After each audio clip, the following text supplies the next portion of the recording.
Okay, I think I'm live, running a bit behind, but we're going to go ahead and get started shortly. Let me make sure that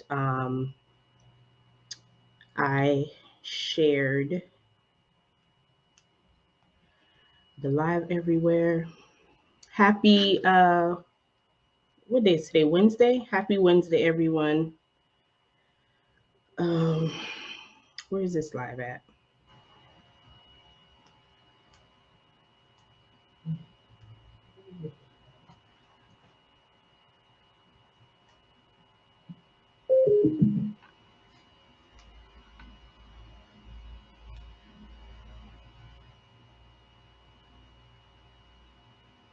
Okay, so today we're going to be talking about building fruitful relationships. Um, okay, so everyone should be able to see me now. Um, can you close this door for me, please? Okay, so let's go ahead and get started. So today we're going to be talking about building fruitful relationships. I'm going to be giving you like the personal and the business aspect of um, just some insight that I have as far as building relationships. So again, thank you for tuning in. My name is Phay. I am the CEO and founder of the BWAZ platform. This platform has been around since 2016. One of the things that I've noticed, the reason why I wanted to do this live is because um, I'm constantly coming across posts or even inboxes sometimes about women who want to kind of get out there and make friends and meet people, but they're struggling. So I kind of want to do a breakdown of what that looks like, specifically with Black women, because I know um, the struggle is real out here. So that's why I wanted to do this. That's why I wanted to do this live. I can't see your name, but thank you for joining us. Whoever said good evening, thank you for tuning in. So we're gonna go ahead and get started. So as usual, I have a little outline of what I'll be covering because it's more than just reaching out to people or kind of shooting your shot. So I kind of want to do a breakdown of what building a relationship actually looks like. So let me make sure that I have this out here. So the first thing that I'm going to talk about is mindset. So one of the things that I've noticed, even from other Black women, a lot of us have a negative mindset when it comes to building relationships, whether it's friendships or just like business or professional relationships. A lot of us struggle with mindset when we think about those things. So when I say mindset, I want you to think about what feelings do you have or what comes up for you when you think about making a friend or reaching out to somebody for a business opportunity or whatever. What comes up for you? Is it something along the lines of fear? Are you is your trauma coming up, because we're going to be talking about trauma as well, or is it negativity or like limiting beliefs, something along the lines where I don't think anybody is going to talk to me if I come to this event, I can't go by myself, what if I don't know anyone, or what if I don't make a friend, or I've had an experience where I went to an event before, or shot, uh, shooted my shot, if that makes sense, in someone's inbox to try to reach out and kind of build on that, and it didn't go the way that I wanted to, or I went through a friendship breakup. Listen, friendship breakups are real.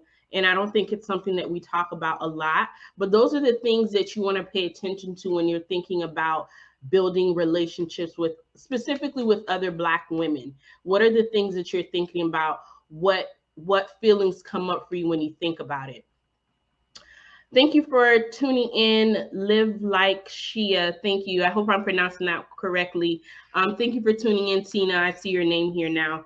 Thank you guys for joining. So, if while I'm doing this live, if you guys have any questions or any type of insight that you can share when it comes to building fruitful relationships, feel free to put them in the comments so we could talk about it while we're on live as well. Okay, so we're talking about mindset. So what feelings come up for you, or what feelings do you have when it comes to making friends with other Black women? Another thing is, are you ready to receive what it is that you want, right? A lot of us talk, not even when we're talking about friendships or business relationships or whatever, but a lot of the things that we desire, a lot of the things that we say we want in life, period, are we actually on the same frequency to be able to receive those things, right? So if you're someone who is struggling with making friends, are you actually in a position to receive someone reaching out to be your friend? Are you actually in a position to be open to friendship, to business opportunities or relationships or partnerships and things like that? Making sure that you are in alignment. That's it. Yes, absolutely. So I'm actually going to be covering that a little later on, being in alignment. So a lot of times, I was having this conversation with my friend a couple weeks ago, and I think I shared it on Facebook too, but I was saying that a lot of the things that we desire, a lot of the desires of our hearts are already there. We just have to get on the same frequency. We have to get in alignment to receive them. And a lot of us, if we're specifically talking about relationships, a lot of us aren't actually in alignment to make friendships, to make business partnerships, or whatever the case might be. So you want to make sure you're actually ready to receive what it is that you're asking for. That's it. It's about being authentic. Absolutely. Absolutely. And I'm going to be covering that a little later on as well. Are you subconsciously repelling or attracting meaningful or healthy relationships? So one of the things that I've noticed with just the time that I've been running this platform and all of the different interactions that I've had with various Black women, sometimes we're repelling the things that we desire. So even though we're saying we want to have friends, we want to have girlfriends, we want to be able to go out to brunch with someone or whatever the case might be, a lot of times we're subconsciously repelling that stuff with how we show up, with our mindset.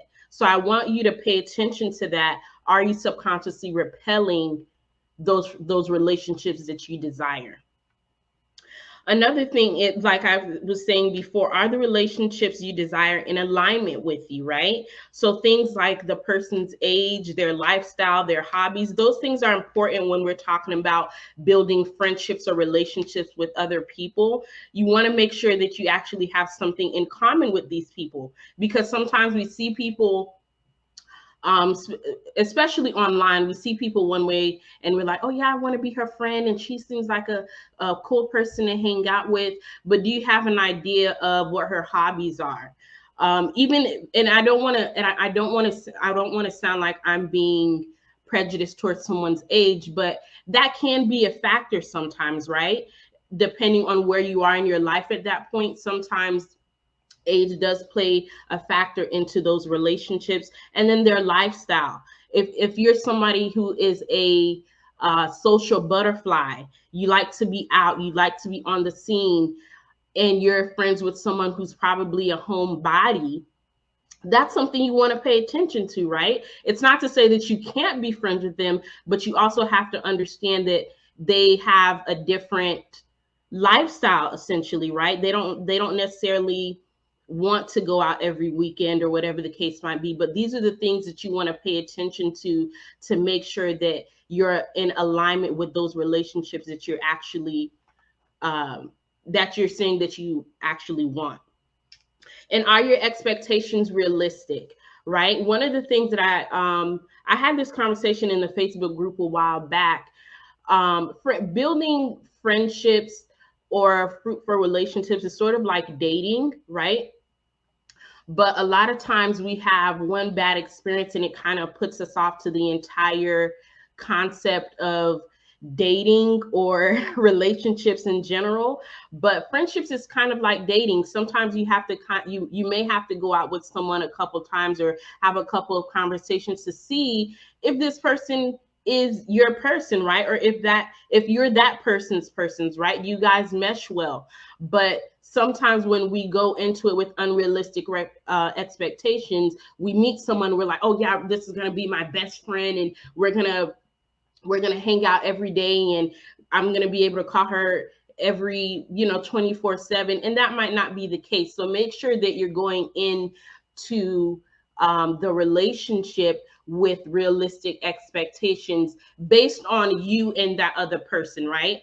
Some people, you can do that. You can reach out to them every single day and they're available 24/7, but other people might not be. So you have to be realistic with your expectations when we're talking about relationships. Alignment is more about mindset, being intentional on making deeper connections, creating purposeful relationships. Oh, excuse me. Yes, I totally agree. Absolutely. So the next thing that I want to talk about is investment. And that sounds kind of weird because we're not really talking about business today. We're talking about more so just relationships in general. So investment might sound a little weird, but I want to break it down a little bit. So when we're talking about investing, anything that you want in this life, you have to invest at some capacity for it, right? Whether it be your time, your money, whatever it is, there has to be some investment that's being made. So when we're talking specifically about friendships or business partnerships and things like that, do you know what your love language is, and do you know what the other person's love language is? Now this might sound a little weird because when we think about love languages, we sometimes we only think about it in the capacity of like a romantic relationship, but knowing your friend or your partner's your business partner's love language is important, right? So for me, my number one love language is acts of service. That is the same for my romantic relationships, and that's also the same for my friendships or platonic relationships, right? That is my love language. For the people that I'm friends with, some of their love languages are words of affirmation, right?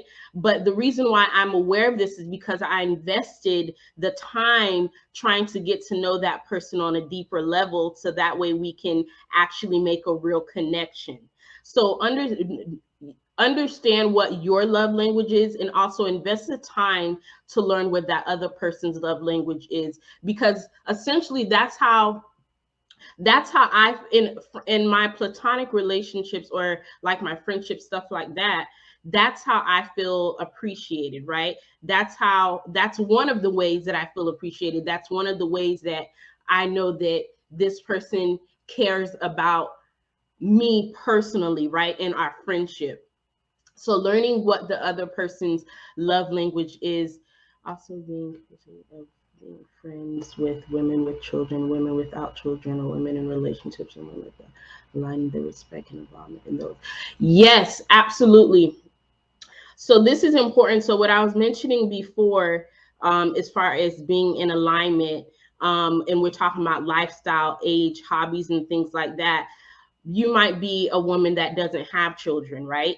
And you might be friends with a mother. Maybe she has one child. Maybe she has more than one child. That's important because that is one of the determining factors of the dynamic of your relationship, right? If you're someone who doesn't have kids and you're friends with maybe someone who does have kids, their time might be a little bit more limited than you are, right? They might have to be able to get a sitter and some advance notice to meet up with you, versus someone who can kind of just get up and go because they don't have that specific obligation. So thank you for bringing that up, Shia, because that is very important when we're talking about relationships. Okay, so as I was saying, investment, learning their love language, knowing what your love language is. And then also, are you willing or capable of investing into that relationship, right? So if you're when we're talking about investment, do you have the capacity, whether it's the mental capacity, do you have enough time, right, to actually invest into growing this friendship? Because like I said, it's sort of like a romantic relationship. The more you nurture it, the more it grows, the stronger the bond, the stronger the bond gets between the two of you. So if you're not willing, or if you're not in the position to really invest into the relationship, is this a relationship that's really fruitful for you? Right? So I'm sorry guys, I'm getting some notifications on my computer. Okay, so knowing if you're willing or capable of investing into the relationship, whether that's time, not necessarily money unless you're talking about business or professional, maybe, but holding space, right? Sometimes if you might have a friend that's going through something, and they might not necessarily need you to pull up on them or take them out or anything like that, but are you even capable of holding space for someone right now? Right? So those are the things that I want you to consider when we're talking about the investment portion of building friendships or building those business partnerships, probably more so personal or platonic. But those are the things that I want you to think about when we're talking about the investment aspect of building relationships. Now, the next thing, we're probably going to stay on here for a while because this is a big, um, not talked about enough topic when we're talking about friendships. When we're specifically in our community, we have to talk about trauma, right? Trauma is real, trauma exists. And I don't think when we think about trauma, I don't think a lot of us tend to think about trauma when we're talking about friendships or platonic relationships. So doing a little breakdown of what that trauma actually is. How is your mental health right now? Right? Do you suffer from abandonment issues? Are you controlling? Do you lack boundaries? Are you possessive? Sometimes those things, because I've had friends who are very possessive. Like I had a friend a few years ago that she would literally be upset with me if I told her I was going to hang out with someone else, right? Or if we were somewhere and I told her I was going to bring someone on. I did tell her, I didn't tell her last minute, but she knew in advance that I was bringing another friend of mine. Well, you're my friend. You can't be her friend. You're my friend. And it becomes, she was very territorial. And we had a conversation about it after that situation happened. And I found out that she had some underlying issues going on, right? So sometimes you have that possessive friend or that jealous friend or the controlling friend, like, why didn't you pick up when I called you? Or you don't answer, and now you're getting a text message, now you're getting a voice note, now you're getting a snap, now you're getting a DM because you missed one of their calls, right? A lot of times those are underlying issues that we're not addressing, so they show up as the controlling friend, they show up as the possessive friend. So if you're one of those people, I encourage you to take a deeper look to see what's going on mentally, where you feel like you have to be overly possessive or territorial over another human being, right? So lack of boundaries, that's another thing. I'm very, very big on boundaries. Boundaries are very, very important to me. So if you're somebody that lacks boundaries, like you pop up to someone's house when you feel like it, you call them at all hours of the night for nothing important or not non-emergency situations, like there's no type of boundaries going on, you want to take a look to see where is the root of that, right? Where is that coming from?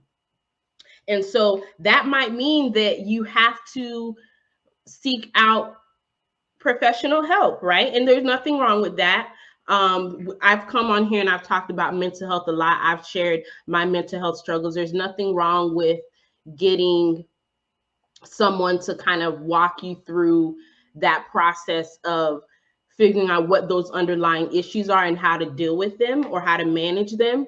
So lack of boundaries, controlling, abandonment issues, or possessive. The next thing is, are you operating in survival mode? A lot of us are operating in survival mode and don't even know it. So what does survival mode look like? Well, first off, let's talk about what survival mode actually is, right? So the loose definition of survival mode is basically someone who is only living for the day, right? They're not thinking about tomorrow, they're not thinking about next week or next month, they're only living for the next 24 hours. So that person might have high anxiety, they might be a user, meaning that they're trying to get whatever they can out of you for today and not have to worry about tomorrow. They also trauma bond with people, right? Instead of actually taking the time to see if this is a healthy relationship, they're bonding with people through trauma. So that's just a few examples of what survival mode is. So are you operating in survival mode, right? When you're operating in survival mode, it makes not only your platonic relationships hard, but it makes all areas of your life hard when you're operating in survival mode. So you want to look into that a little bit. If that sounds like something that you're going through, or if you think that you have a friend that's going through, you have a friend that kind of sounds familiar when we talk about survival mode, that's something you want to look into, right? And like I said before, if this is something that you need help with, it's okay. It's not a sign of weakness. It doesn't make you less of a Black woman. I'm not subscribing to the strong Black women narrative, but it doesn't make you weak to say that, okay, I understand that I'm operating from a place of trauma in my friendships or in my platonic relationships, or I'm operating in survival mode. I need to do something about this, right? The next thing is red flags.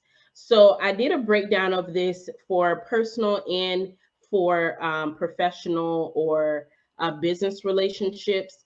Some red flags that we have to pay attention to are when people tell you, well, this is just how I am. And I've heard that a couple times. Well, you know how they are, you know how so-and-so is. And that's not justification, right? A lot of times as adults, not even just women, as adults, we've all been through some type of trauma, right? But there comes a point in our life where we have to step in and say, this, whatever trauma that I've been through is not going to define me for the rest of my life. So when you say things like, oh, this is just how I am, girl, you know, this is just how I am. I'm just, you know, I don't want you to have any friends, or, you know, I get upset when you don't answer my calls, or whatever the case might be. That's something you want to pay attention to. And sometimes, I know for me, because I've had relationships where I've had people say that to me, and I'm just like, oh, okay. And you kind of just brush it over, you kind of brush it under the rug, or, you know, just kind of turn a blind eye to it. But that's something you need to pay attention to. It's a red flag, and you need to pay attention to it. The next thing is when women tell me that they don't have other women as friends. We talked about this. I had a live, I think sometime last month, with one of the speakers at the retreat that we had last month. And she did a very detailed breakdown of the importance of having other women friends. And so if you're someone who doesn't have women as friends, that's a red flag. And it's no shade. It's not, you know, it's not a low blow or anything, but that is a red flag, right? So I want you, if you're someone who says that, or if you know someone that says that, I want you to pay attention to that.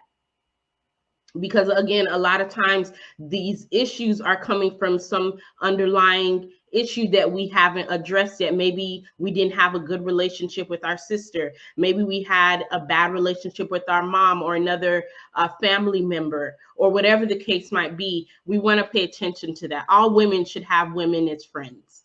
You know, not every woman needs to be your friend, but you should have a couple women as friends in your life. The next thing is negative responses about relationships. I think I did this poll. This was years ago, but I did this poll on in a Facebook group that I was in, and I asked something along the lines of why you don't have friends, or what struggles you have as friends.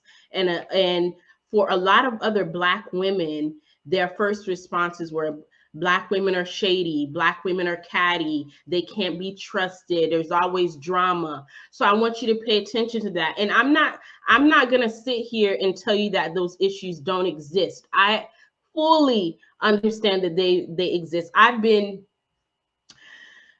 let me tell you guys, I've been cussed out, I've been threatened, I've been scammed, I've been lied to by other Black women, but I will always ride for Black women. I will always want to cheer on another Black woman, regardless of the ones that have done me wrong. I will always root for us every single time, no matter what. But if that is your first response when you talk about why you don't have friends, specifically Black women as friends, that's something you want to pay attention to, right? And again, these red flags aren't to, you know, be mean or shady or whatever the case might be, but if we don't talk about it, so the reason why I did this live is because we need to talk about it so we can make the necessary adjustments to move forward. Hi, Kendra. Thank you for tuning in. Thank you so much. So again, we're talking about building fruitful relationships, and we're talking about the aspect of trauma. So we covered a few red flags in personal or not personal, platonic relationships, some red flags in business or professional relationships are no contracts. Or this has happened to me a lot, where people are reaching out to other businesses or business owners to build a relationship that's only beneficial to them. Right. And I don't want to turn this into a business live, but those are red flags, because a relationship should benefit both parties. It should never be where someone is getting less than the other person. So you want to pay attention to those. If you're doing a business, you need to have a contract. And if you're doing a business partnership, it needs to be mutually beneficial to everyone involved. Okay, so the next thing that I want to talk about is, well, the last thing I want to talk about is accountability. Accountability is a big part of all relationships, not just platonic relationships, not just friendships. Accountability matters. And we had this discussion in the Facebook group a while back. Sometimes we are the problem. Okay. And I'm not saying we as Black women, I'm saying me specifically. Sometimes the friendships or the relationships I was in, I was a problem. Right. And sometimes the friendships or relationships that you're in, sometimes you're the problem. Right. It can't be that every single friendship that you've had with a Black woman has ended poorly and you were always the victim. There's a pattern there that you're not addressing. There's a level of accountability that's not being talked about. And so I'm here to tell you that sometimes I have been the problem and sometimes you're going to be the problem. And that's not, and again, that's not to be mean or anything, but again, it's a level of accountability. We have to be accountable. If I know that you're not being a good friend to someone, if you know you're not being a good friend to someone else, it's not fair to try to blame it and spin it around to make it seem like you're the victim here. Right? So accountability. So what internal work do you need to do, right? Do you need to get a life coach? Do you need to get a therapist? Do you need to get business coaching when we're talking about like the professional and business aspect of it? What internal work do you have to do? Do you have to start being assertive more? Do you have to start creating boundaries? Do you have to start enforcing those boundaries that you create, right? Do you have to be more vocal? Do you have to be less controlling? What internal work do you need to do in order to build fruitful relationships? Right? Do you give and take equally from the relationship? So I was just talking about this. Are you on the personal side or the platonic side of it? Are you dependable? Right? If your friend reaches out to you and says, hey, I need you to do this for me, do you actually keep your word? Are you trustworthy? Are you the one that's gonna go for low blows and use something that she told you in confidence and blast her on Facebook when you're mad at her? Are you going to throw it back in her face in the middle of an argument, right? Are you able to hold space? Sometimes in friendships, you're the person that gets called on when they're going through stuff, and you just have to kind of sit there and hold space for them. But do you hold space for the other person when they're going through stuff, or is it only one-sided, right? In business, are you an honest business owner? Are you dependable? Is the relationship mutually beneficial? Are you trustworthy, right? If someone hires you to do something, will you actually do it? Do you have are your tactics honest, right? Do you have integrity in your business? Those things matter, you guys. And again, the last point I wanted to bring up, are you the problem, right? Are you a good person? Sometimes when we're dealing with unresolved trauma, sometimes we're not the best person that we can be. Sometimes we can be pretty bad people, right? We can be mean, we can be vicious, we can be condescending, we can be a lot of different things. But this is where the level of accountability comes in. Are you a good person?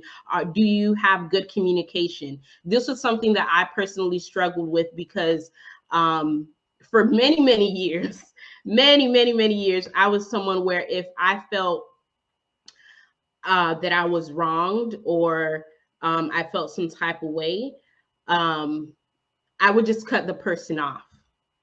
No explanation, no type of reasoning, just cut them off. Like if they did something to me that I didn't like, or I was just turned off by the whole situation, I would just cut them off to the point where you would think I fell off the face of the earth.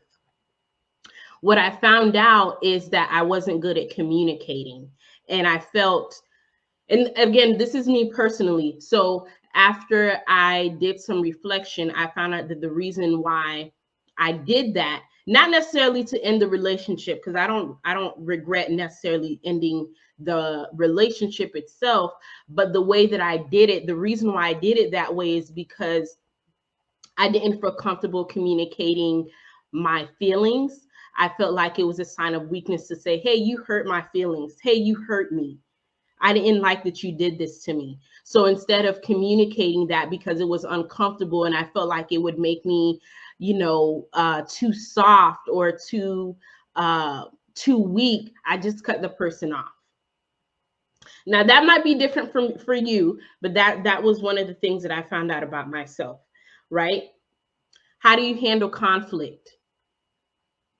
For me personally, I am someone who will give you a whole breakdown of how I feel about the situation, right? And I know that about myself. And the romantic, the platonic, and the business relationships that I have, they're also aware of that as well. I'm a very detail-oriented person, so when if there's a conflict that we have to discuss or resolve, I'm gonna lay it out all on the table, because I don't want any room for misinterpretation, assumptions, miscommunication. This is how I feel. This is why I feel this way. What can we do to move forward? Knowing how to handle conflict is a life skill, and I've learned in my many years on this earth, not a lot of us possess skills on how to handle conflict in friendships. I have people that I would never talk to for the rest of my life as long as I am breathing on this earth, but I will never be that person to tell other people what they told me in confidence when we were still friends. But there are women who do that, right? There's women who once you, if not even once the friendship ends, if she's mad at you enough, she's gonna put your business out there. She's gonna call people and tell them so and so, where she might post it on social media. You need to if you're someone who has done that, that's something that you need to address, right? Because there still needs to be a level of, I don't want to say girl code, but there still needs to be a level of girl code when it comes to handling conflict. There's things that people have told me, and I don't know why, but there's a lot of people who just like to tell me their secrets for some reason. I used to have coworkers that would tell me things unsolicited, just come and tell me, Faye, let me tell you what happened, but don't tell nobody. I'm like, okay. But then they would go and tell another coworker, and then that coworker would be like, "Oh, Faye, don't tell anybody, but I heard da da da da." And me already knowing this information, I'm like, "What? Are you for real?" Like, whatever. I'm acting totally clueless, because that's the kind of person that I am. That's the kind of friend that I am. Or even if we're talking about business, well, there should be NDAs in place anyway, but there's just certain stuff that I'm just not gonna say, even if the relationship ends. The relationship ends, whether it ends on good terms or bad terms. I'm just not gonna do it. But on the level, when we're talking about accountability, are you that person that gets mad and blasts your ex-best friend on social media, right? Do you put her business out there because now you guys aren't friends anymore? Are you a, I don't know the term that I want to use this for, that I want to specifically use, but are you someone who can give as much as you take when it comes to your personality? So what I mean by that, previously I was saying, this is just how I am and you just need to accept it, whatever. But if you want someone to accept you as you are you able to accept that person as they are, right? Or are you someone who has other people around you walking on eggshells because everyone knows how you are and you're expecting everyone to accommodate you, but you don't feel the need to accommodate anyone else, right? I have a good friend of mine that I've been friends with for a few years now, and I don't remember how the topic came up, but she told me in the conversation that she didn't like when people cussed around her a lot. And I can cuss sometimes. I cuss.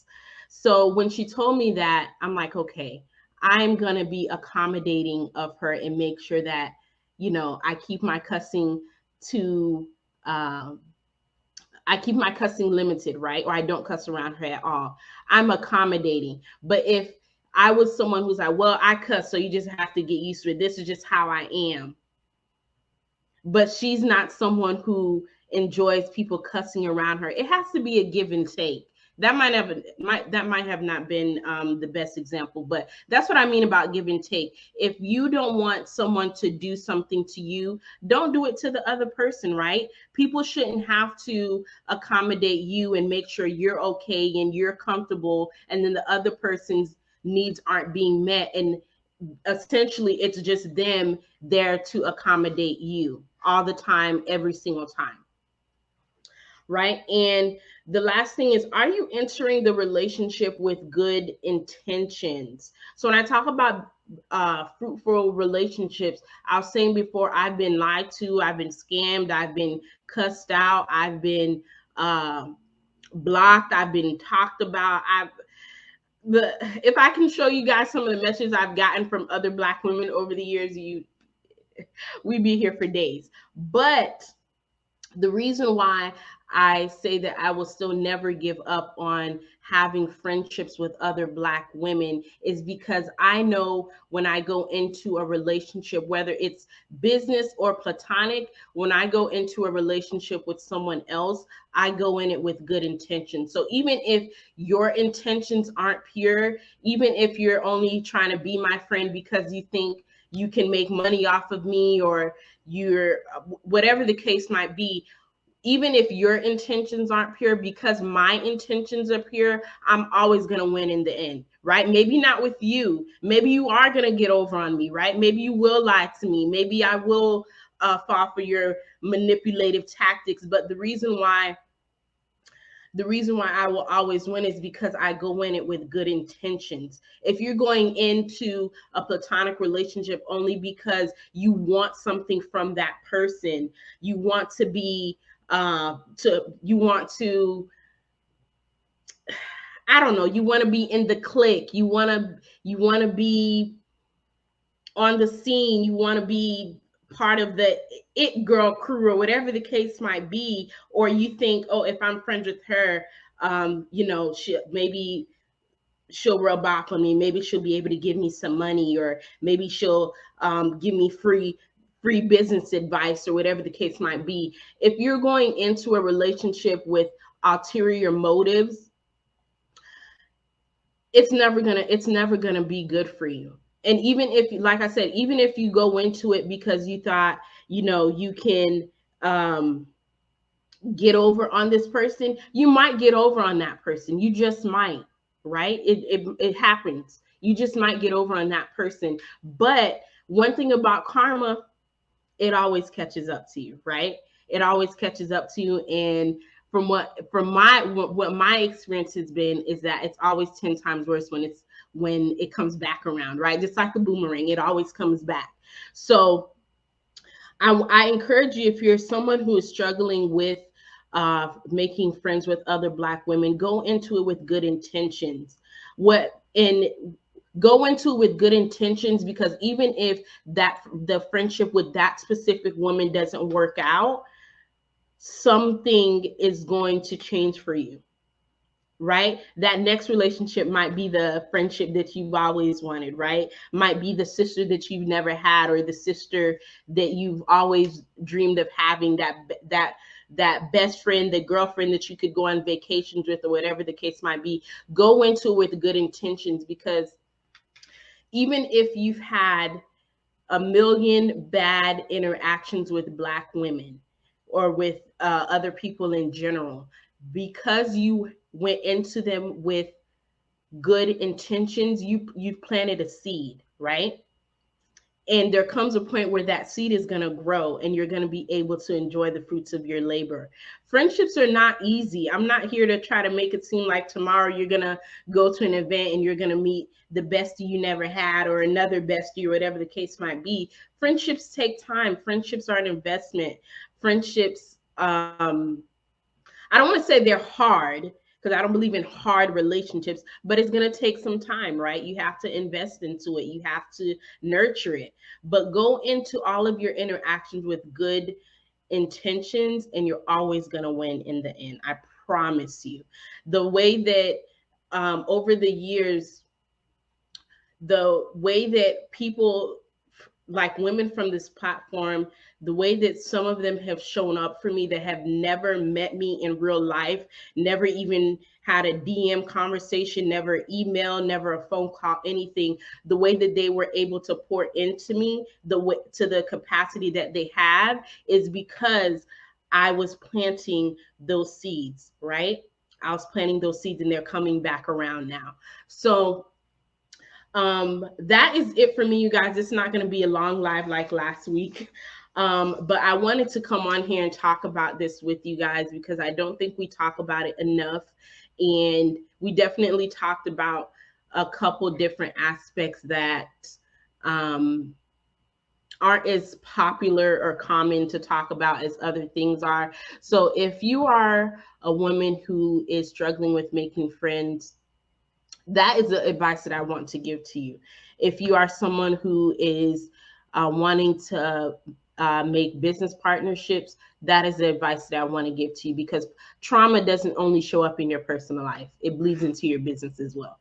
So all of this information that I shared with you tonight can be used in your personal or your professional or business life as well. So I don't see any questions or any feedback. If you guys have anything else before I end the live, go ahead and put them in the comments below and let me know.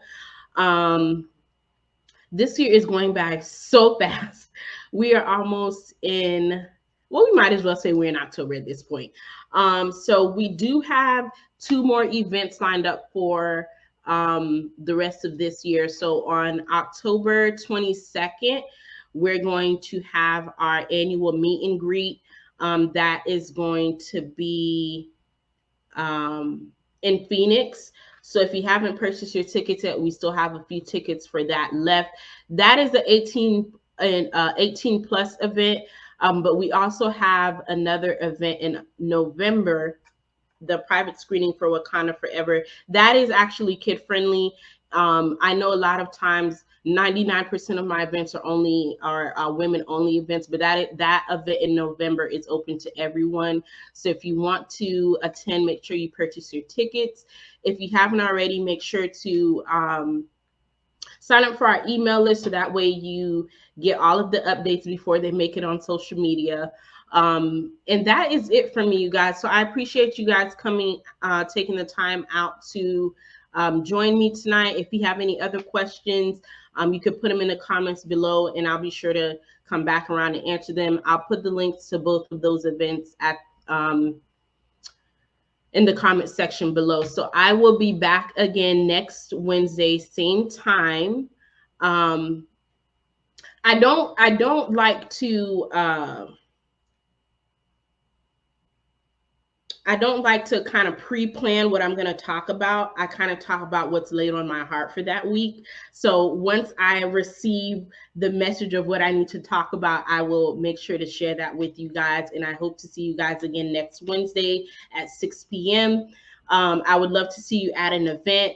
I will be putting those links in the comment section below. So that is it for me. Thank you guys for tuning in, and I will see you guys next Wednesday. Bye.